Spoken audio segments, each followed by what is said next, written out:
Thank you for joining us today. I want to acknowledge that we are gathered on the traditional territory of the signatories of Treaty 7. And I acknowledge the Métis people who share a deep connection with this land. My name is Joe Ceci, and I'm an Alberta NDP candidate for Calgary, Buffalo. I'm joined here in Inglewood today by small business owner Sarah Elder Chamanara, and of course, our leader, Rachel Notley. We're at Madam Premier in the heart of Inglewood, the Music Mile. Thank you for hosting us today, Sarah. Voting is in season, eh? It is. It is, yeah. May 29th is kind of a big day. Yeah, big day. Okay, yeah. I'm there. I'm very excited to be here today as our party makes an important commitment to Alberta's small businesses. Small businesses are vital to Alberta's economy, and they are the very heart of our communities. Whether it's the local coffee shop, the convenience store, or the bike shop, roughly 1 million Albertans work for a small business. But we know the last few years haven't been easy. When it mattered most, the UCP failed small businesses. At the height of the COVID-19 pandemic, many small business owners waited months for promised relief payments and found themselves excluded from the UCP's programs altogether. While the biggest corporations got a handout from the UCP, the small businesses were left to hung out to dry. Alberta's NDP fought hard for additional supports for entrepreneurs, but the UCP refused to listen. In this election, we have a chance to fix that mistake. We have an opportunity to support small businesses and give entrepreneurs a break. We will take action. To tell us more, I welcome our leader, Rachel Notley. Rachel. Thank you. Well, thank you very much, and thank you everybody for your patience. As many of you here know, we had to remove a protester, but I'm very pleased that we were able to have folks stick around. And thank you, Joe, and thank you very, very much, Sarah, for hosting us today at your amazing store. We all know that Alberta's entrepreneurial spirit is at the heart of our economic success. The Albertans who wake up every day, flip over the open sign, and work for themselves. Albertans just like Sarah. I'm not going to lie, I probably won't be able to leave here without picking up at least one item, if not more. Now, in Alberta, there are roughly 100,000 small businesses employing more than 1 million Albertans, contributing so much to our economic growth. But we also know the last few years, as Joe says, haven't been easy. During the pandemic, Alberta business owners stepped up to protect Albertans, and many went above and beyond. They worked overtime to keep Albertans safe, keep creating jobs, and most of all, to keep our economy going. But we also learned from thousands of business owners who were frustrated and disappointed in the UCP's response, with help arriving often too little or too late. Today, there are fewer businesses open than when the UCP took office. Ontario, BC, and Quebec have all seen positive growth, but according to recent surveys, 62% of small businesses in Alberta are experiencing below normal sales. 68% are still working through pandemic-related debt, with 80% of business owners still reporting pandemic stress. All three categories are higher than the national average. So we just need to do more to make sure that small businesses at the heart of our communities are there for years and years to come. Not just getting back to business as usual, but actually expanding, growing their business, and investing more in their products and their staff. This is Alberta, and Albertans deserve to feel empowered to start and to grow their own business. They deserve a government that has their back and is ready to deliver a better future. And that's why today I am so pleased to announce our party's commitment to supporting Alberta's small businesses and strengthening our businesses' growth. If I am so privileged to become your Premier after May 29th, I will not just cut the small business tax, I will eliminate it. An Alberta NDP government will eliminate small business taxes for more than 100,000 small businesses, including retail establishments, restaurants, mechanic shops, family farms, and more, saving small businesses up to $10,000 per year. We'll cut the small business tax rate from 2% to 0% for small businesses providing goods and services. Alberta's small business owners have been through the ringer, and they deserve better from their government. By eliminating this tax, we can help thousands of local businesses get back on their feet, and we can support aspiring entrepreneurs to pursue their dreams. Let me say it again. Under an Alberta NDP government, there will be no personal income tax increase, no sales tax, and no small business tax for the vast majority of small businesses. I need to be clear. This move is intended to support small businesses that are negatively impacted by the COVID-19 pandemic. And as such, the current 2% tax rate would still continue to apply to professional corporations, like law firms and accountants, for example. But the good news for them is we're also going to be bringing back the STEP program, giving all small businesses a wage subsidy for hiring students in their chosen field of study, which is a big bonus for many of those firms. By cutting the small business tax to zero, the Alberta NDP is looking out for the little guy. This is for the corner store owner who stocks their own shelves. This is for the entrepreneur trying to open their first restaurant. This is for the farmer who wonders when they'll get ahead. And this is for the coder who has a good idea for an app and they know it. And this is for that electrician who slaps their own logo on their own van, drumming up their own business because they have a family to feed and bills to pay. This is for Albertans who get up every day and do it for themselves, not just for themselves, actually, but for their families and for their communities. The self-starters, the go-getters, and the never-give-ups. You deserve better, and this is my promise to you. Today's announcement makes it clear that Alberta's NDP is the only party in this election with a plan to support small business. And I'm asking all Alberta business owners to look at what the Alberta NDP is putting forward and consider what it means for your business. Because in this election, you have a choice, and you can choose better. Thank you, and I'd now like to welcome our host, Sarah, to say a few words. Thank you, Rachel, and thank you, Joe. It's so great to have you here today. I founded Madam Premier in 2019 with a single design idea from my basement. Madam Premier now is rooted in local politics, community building, feminism, and of course, fashion. Because I didn't see anything like it in the market for people like myself. And that's how a lot of small businesses start. Having worked in politics, I wanted to empower women and marginalized people to see themselves in politics at all levels because we all deserve a seat at the table. Since then, my brand has become the go-to for political people across Canada. From the halls of legislatures, the Senate, on the campaign trail, we use fashion to advocate for issues that we care about, like education, healthcare, childcare, all while encouraging more women and marginalized people to work in the back rooms of politics and even running themselves. Madam Premier is also a space to help female candidates fundraise and to create capacity for women who are learning about politics or interested in getting involved for the very first time. And the best time, in my opinion, is to get involved right now in the middle of the campaign. It's definitely not too late. This election is incredibly important to Alberta, to me, and for the future of our province. I have to say, this is the first election, actually, the first time I'm going to be casting my own personal vote for the NDP in Alberta. And it's because of the forward-looking policies like the one Rachel just announced, and knowing that she has the judgment necessary to lead Alberta for all Albertans. Eliminating the small business tax is a bold idea to support entrepreneurship and make it easier for Albertans interested in starting and running their own small businesses, just like me. When COVID first started, there was a big push to shop local, and sadly, that has stopped. But I can tell you, as a small business owner, that anyone coming through my doors is a welcome sight. This year is shaping up to be hard, harder than the last 2 years. All small businesses need the extra support right now at a time when every little bit helps. Eliminating the small business tax gives me a little wiggle room to make positive financial decisions that support my business, my staff, my family, and the community.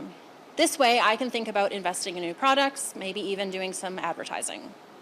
Small businesses shouldn't be an afterthought for political parties. We make main streets of every community feel alive. We care deeply about our work, our employees, and our communities. Consider small businesses a barometer for your local economies. if we're not doing well, neither is the economy. The Alberta NDP is showing me that they are paying attention, and that matters to me as a business owner, as a mother, as a woman, and as an Albertan. Thank you. Well, thank you very much. And I think we're happy to take any questions. Am I not correct, Mike? Absolutely. All right. We'll start with folks here in the room. I know it's a bit of a tight squeeze, but if you could, if you're in the back here, come over to the microphone, introduce yourself by name and media outlet. For folks on the phone and on Zoom, appreciate you staying with us. If you're on Zoom, use the raise hand function. On the phone, push *9 and unmute yourself when you are called upon. And start to my left here with Rachel. Hi, Rachel Manuel with True North. Just ahead of this announcement, Danielle Smith announced that a re-elected UCP government would try to pass the Compassionate Intervention Act, which essentially forced drug addicts into treatment. What is your response to this? Well, you know, let me start by saying I think we can agree that there needs to be a tremendous amount of work, focus, and effort from the provincial government, whoever it is, in terms of addressing this issue, because it's so critical and so damaging across so many communities, and of course, most importantly, to so many people.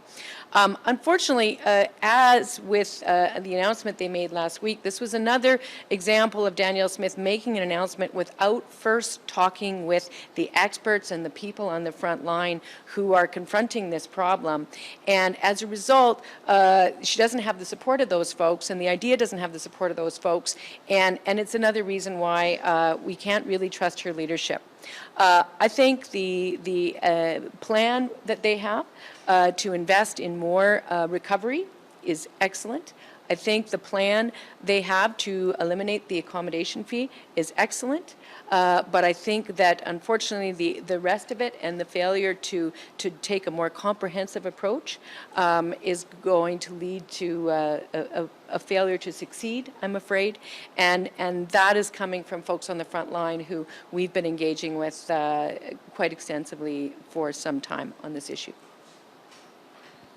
Sure, so you're saying the Premier has failed to consult. I mean, today she was joined by several recovered addicts who said that involuntary treatment really saved their lives. What would your response be to those individuals who say this type of act, this type of policy is exactly what we need to see in the province right now? So what we are hearing from a number of other folks who struggle with addiction, as well as a whole other range of trauma that they've experienced throughout their lives, as well as medical experts and frontline therapists and community developers, is that overall forced recovery is not successful, and that you need to have a whole person response and approach. You need to be looking at far broader forms of therapy and support at the front end, and a lot more transition and support at the other end. And so the recovery is good, but the idea of forced recovery rarely succeeds. Tyson Fedor with CTV here. Ms. Notley, this morning, YYC Matters, the City of Calgary released their, I guess, their wish list of what they'd like to see. A lot of residents putting their thoughts into what they'd like to see from their next government here in this province. A lot of focus on transit, affordable housing, public safety as well. What do you make of those requests, especially from a lot of people who don't necessarily live in the downtown area, a lot of people in the suburbs who do feel that coming downtown can sometimes not be as safe, but definitely during the day they do feel that. Absolutely. So we've, first of all, let me say, I agree that this is a critical problem. It's a critical problem for the people who are at the heart of the social disorder, shall we call it, as well as, and it's most critical, in fact, for them and their loved ones. But it's also, of course, very concerning that more and more Calgarians and more people in urban centres across the province are not feeling safe in their communities. And so the government needs to take this matter seriously from all perspectives. That's why we match the UCP's commitment with respect to more resources into law enforcement, essentially restoring the funding that had been cut by the UCP 4 years ago. And then paired that with a matching number of mental health therapists, community navigators, and social workers who could help provide more of the wraparound services that so many of these folks who are at the heart of this need. That also needs to be considered in conjunction with our commitment with respect to affordable housing. And it's not just provide, like our affordable housing plan is ambitious and broad-ranging, but there is a significant portion of it that is focused on those who are hardest to house, who need those really robust and comprehensive wraparound services in order to help them get that little bit of certainty in their life that will allow them to start making those kinds of changes and improvements bit by bit by bit. It doesn't happen in 30 days, doesn't happen in 90 days. It's a big, there's a lot of time and effort and kindness and caring and security that needs to be behind that. And so that's why we've made a number of different proposals that would focus on those efforts. And just one final one for you, just to address, so again, this is, I think, the second or third time on the campaign where your press conference has been delayed by up to nearly an hour. Have you been told by your team or anyone on why maybe this is the best course of action to delay these press conferences when these types of instances happen? Or is there maybe a better way to potentially do this? Maybe take the question, but maybe not answer it? Well, you know, it really depends. So I'm happy to present myself to everybody in the media, even those that come from a very conservative background and have a very pointed perspective in terms of the questions that they ask. There is one media outlet that fits that description that I've been very clear. We will not take questions from until they retract the hate speech that they published with respect to one of our caucus members. The protester today does not fit that description. The protester today is a protester, has a record of acting like a protester, regardless of what he may or may not call himself, and has a clear association with white supremacist groups. And so the answer is no. No. Hi there, Aaron from Live Calgary. On today's announcement here, about $150 million in deficit changes from the reduction of the tax there. How does the government plan to make that up? Well, that's a really good question, and we are looking forward to rolling out our fully detailed costing of our platform. But we are feeling very confident that all of the commitments that we have made will roll up to still maintaining a very healthy surplus. In fact, a much more healthy surplus than what the UCP is currently rolling out, if you add theirs all up in relation to their budget. But it will be costed, and as I say, we believe that this will cost about $150 million. But in the longer term, and we haven't factored it into the costing, we're simply saying it'll be $150 million. In the longer term, we actually think that it'll come close to paying for itself because it's supporting small business and the incredibly important contribution they make to economic development, to more people employed, wages, all those things. Follow up here. Is there a hope that there's going to be more sole proprietorships, partnerships, small businesses that operate on the very low level here that would be enticed by not having to pay taxes at all?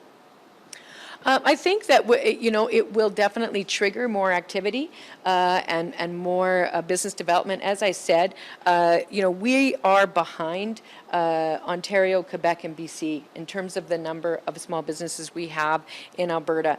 All of them have surpassed the number that they had prior to COVID. In Alberta, we're behind. So we need to do something to support those small business owners, to give them more as I say, more support, I guess, as a result of the pressures they faced during COVID. So we believe that this will help very much. And it's also focused on protecting those that exist, making sure that they're able to ultimately make ends meet and that they're not forced to close up shop. You know, as Sarah just said, this year has in some ways been a little bit harder for her than the year before. And so this is an effort to keep them going. We're going to take some questions from the phone now. Just a reminder, raise hand function or *9 and unmute yourself when you are called upon. I'm going to begin with Times of Asia. Please unmute.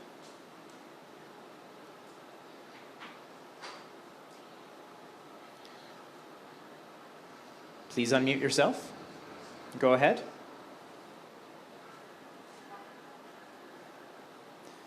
Okay, we'll try going back to that one. We'll go next to Bob Weber of the Canadian Press. Bob, please unmute.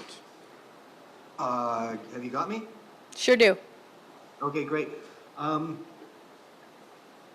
Notley, I think the New Democrats are the only party yet that hasn't said what they'll do with regard to the Rapattack fire prevention or firefighting program. As the wildfires increase in Alberta and you know, we see so many people out of their homes, what would your party do with this program? Would you turn it into something else? Would you reinstate it, or would you just let this situation remain how it is? Well, in fact, when the UCP decided to cut the Rapattack program, I believe it was in 2020, if I'm not incorrect, we stood with those firefighters at the time, calling on the government to reverse that position. And we raised it repeatedly in the legislature on their behalf, trying to talk them into reversing their position. And we raised it repeatedly during budget deliberations, trying to get them to reverse that position. So, I'm sorry, it shouldn't, I don't mean to say obviously, but for clarity, let me say, of course, we would restore the Rapattack program, and then we would consult with them and others about what else needs to be done, as our fire hazards are clearly growing across the province as a result of climate change. As a follow-up, when you say what sorts of other things might need to be done, have you given any thought to that, or do you have any ideas there? Well, I think, you know, when this fire season is over, I will look to get a review, and if we are so lucky as to be in government, to get a review of what worked and what went wrong. This situation that we're dealing with right now is different than anything we've dealt with in the past, because in the past, you know, we had Slave Lake, we had, you know, Fort McMurray, we have had other wildfires, but what we've got right now is wildfires in so many different communities. What do we need to do better to coordinate, to make sure that everyone has the resources they need when and where they need it, to make sure that municipalities have the resources? I mean, municipalities have been the victim of about 4 years of funding cuts, and they are, in fact, the first line of defense in this. So we need to look at what we can do to give them support if they are going to continue to be the first line of defense. And then we need to be also looking at what we can do to accelerate and enhance our fire adaptation efforts. You know, we did see FireSmart come in after Slave Lake, but is there more we can do to protect communities all across this province? Go now to Josh Aldrich of Calgary Herald. Josh, please unmute. Thanks for taking my question.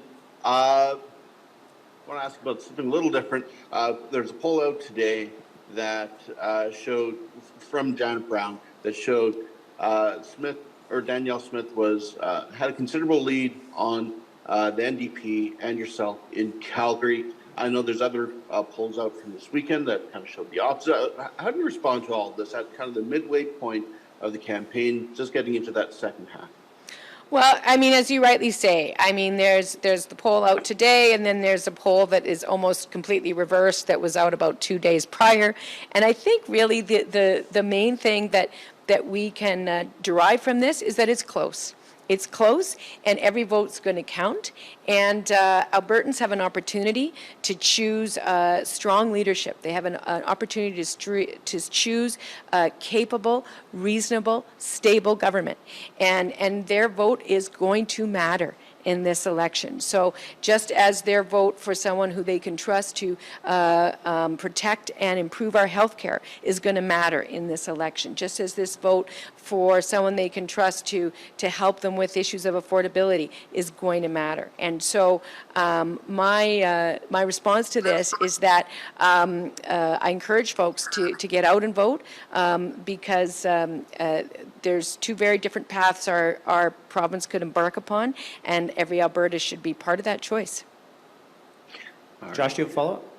Yes, I do. And following up on an earlier question regarding the UCP announcement today, they've asserted multiple times that you want to distribute and legalize hard drugs as part of the safe supply and all the rest. Could you clarify this? What, in terms of your approach to safe supply, to recovery, to addictions, and these types of allegations that are coming out from the UCP? Well, these kinds of allegations are just sort of a continuation of Danielle Smith's inclination to essentially lie about things that we stand for or will do. And this is a clear example of that. We have supported subject to robust community agreements with the folks in the area, safe consumption sites. We have not ever talked about safe supply. That's something that the UCP has made up. There is a program that's in place in Alberta and has been in place in many provinces all across the country for, I don't know, 5 to 10 years now at least, where a very small number of folks, maybe usually less than 50, as a result of multiple doctors suggesting that they need to have access to a pharmaceutical, like a legal pharmaceutical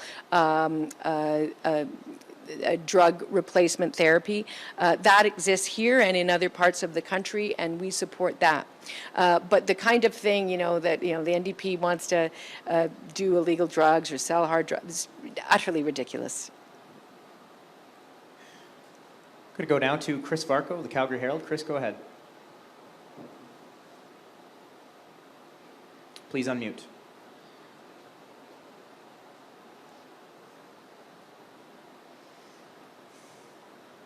Okay.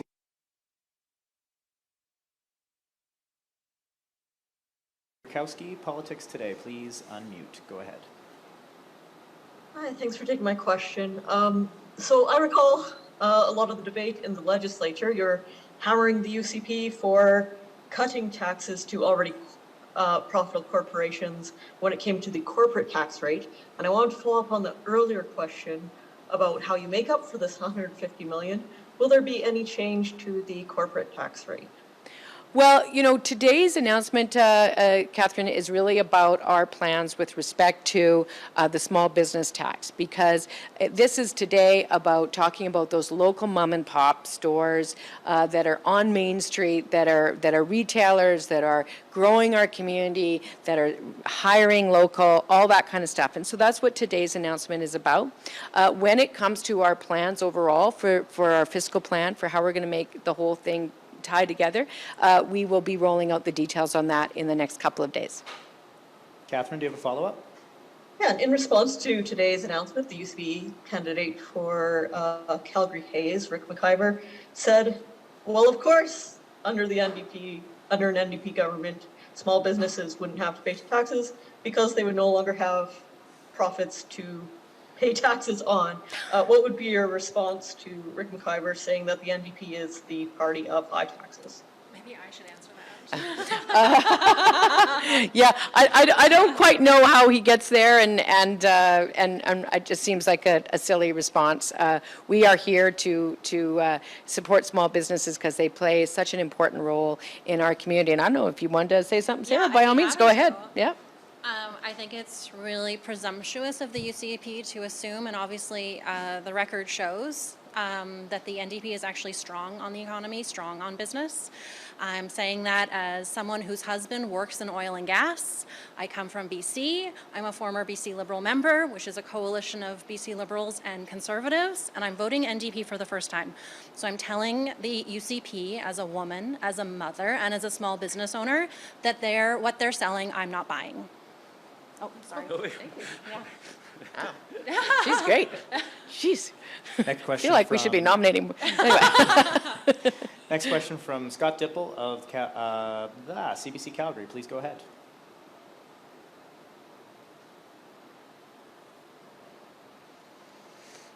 Scott, you there? Please unmute. Yes, Ms. Notley, can you hear me? I sure can, yep. Okay. What do you make of this video that's out today, which shows Danielle Smith last September, that would be just prior to becoming Premier, was raising questions about whether police officers broke the law when they were enforcing public health orders? Well, I mean, I have had a chance. I've had it described to me. I have to start out by saying I haven't actually had a chance to review it, but my understanding is that, yes, that's exactly what she said. And listen, This is why she cannot be trusted to lead our province. It's why she cannot be trusted to provide stable, capable, reasonable government. The idea that you would call into question police officers who are enforcing the law and that they would somehow be at risk of being accused as criminals by the Premier for doing their job is exactly the kind of threat to the rule of law that Danielle Smith represents. And let me be perfectly clear. That's not only bad for all the reasons around public safety and all the reasons around strong community. That is exactly why investors from outside of this province are going to go somewhere else if they have to worry about police officers being branded criminals solely for the act of enforcing the law that has been appropriately passed through our democratic institutions. Scott, do you have a follow-up? I have a follow-up regarding the tax announcement today. Is there a sunset clause, or would this be permanent going forward with an NDP government? No restriction in terms of how long the rate would remain that way for these small businesses? No, it's absolutely permanent. It's modeled off of what the Manitoba NDP did, oh gosh, over a decade ago, and to this day they have the lowest small business tax rate in the country, i.e. 0, and we will be right there with them. Next question is from Mandeep Pujara. Please unmute and go ahead. Hi, Mandeep this side from Prime Asia TV.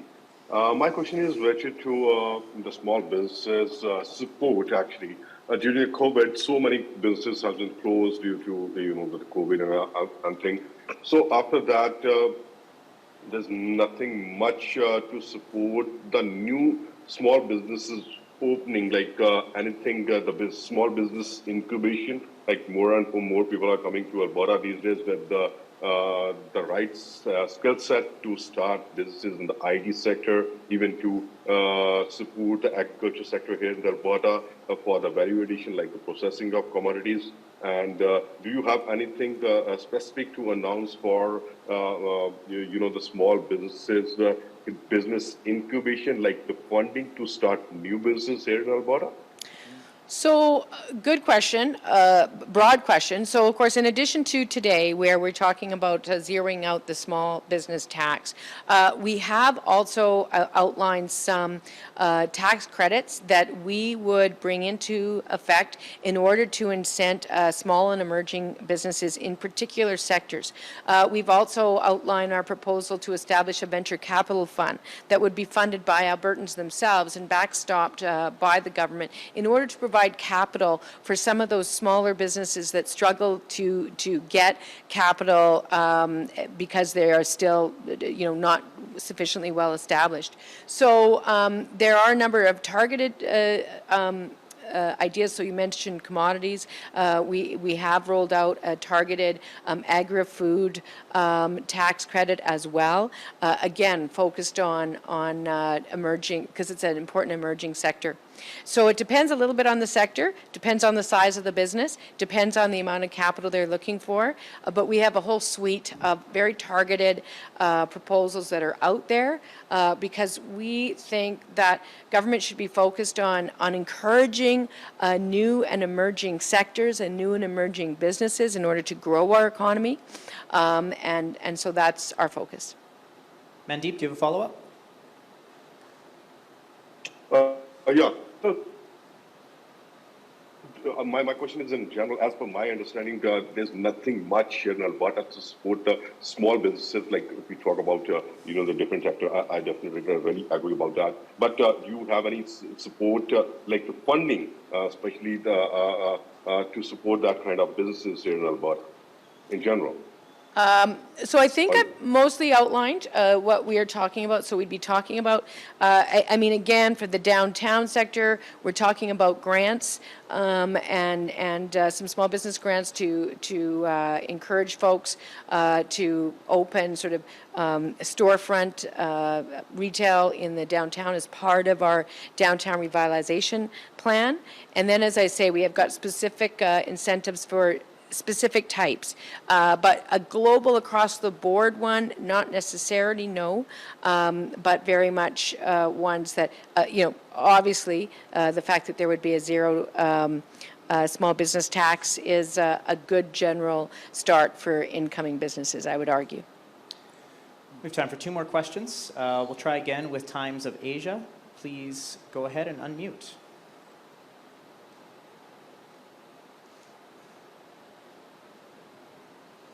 Thank you so much for taking my question. My question is, in Alberta, small businesses being one of the largest employers, and hundreds of people from ethnocultural communities are small businesses owners. How do you think this announcement impacts them, and what do you have to say to them? Well, I think, first of all, we really are so grateful for the entrepreneurial spirit of so many ethnic small business owners who are working every day to make a go of it for their family and for people in their community and, of course, for themselves. And so I think that this will impact them. Depending on how much people make, this could be worth up to $10,000 a year to a small business. It all depends on the overall revenue that's coming in.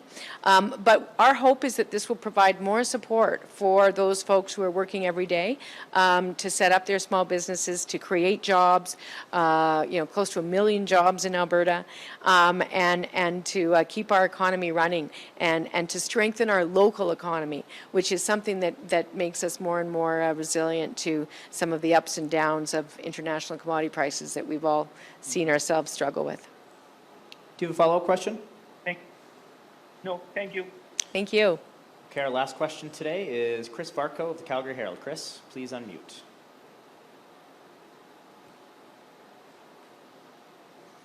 Hi, can you hear me? Sure can. Oh, I screwed up and got rid of him. Sorry, Chris, you still there? Please unmute again. My apologies. Go ahead, hi, Chris. Rachel. Can you tell me when? Hi, can you tell me when would this tax rate kick in? Who would be eligible, and who wouldn't be eligible, and why have you decided to differentiate between professional corporations and, say, companies that are selling goods rather than services? Absolutely. So it would become effective January 1st, 2024. And the reason that we are doing this is because we're really, as I said before, trying to focus on that mom and pop operation that is trying to make a go of it, that's employing people, that's contributing to their community. And it's not that lawyers and accountants don't contribute to their community, but oftentimes what you're seeing is those are very, very high income earners that are mostly that revenue is coming mostly to themselves. And so you end up with sort of an unintended consequence of giving a tax break to folks who are, doing super well, and it's great that they are, and, they're still only paying 2%. But this is really more about those folks who are, as I say, they're providing retail, they're selling goods, they're not professionally designated, and they're operating with very thin margins. Chris, do you have a follow-up? Yes, I do. Just philosophically, how do you view the idea of reducing the small business tax or eliminating it to zero versus increasing the corporate income tax rate on larger businesses? Well, in principle, what we know is that small businesses create about 1 million jobs in Alberta, and they are the backbone of our economy. And we know that they've really gone through a tough time over the last few years with COVID. And so those folks are the ones that we really think there's an opportunity for the government to support. It's great that some of our large corporations are doing very well, but we are seeing that larger corporations, their level of profits are growing and they're quite healthy, and that in fact that they have rebounded with tremendous effect. But the same can't be said for our small businesses, and those are the folks that really contribute to the vibrancy of our communities and also create so many important jobs. And so those are the ones we're here to talk about today. That's all we have. Thank you. Thank you.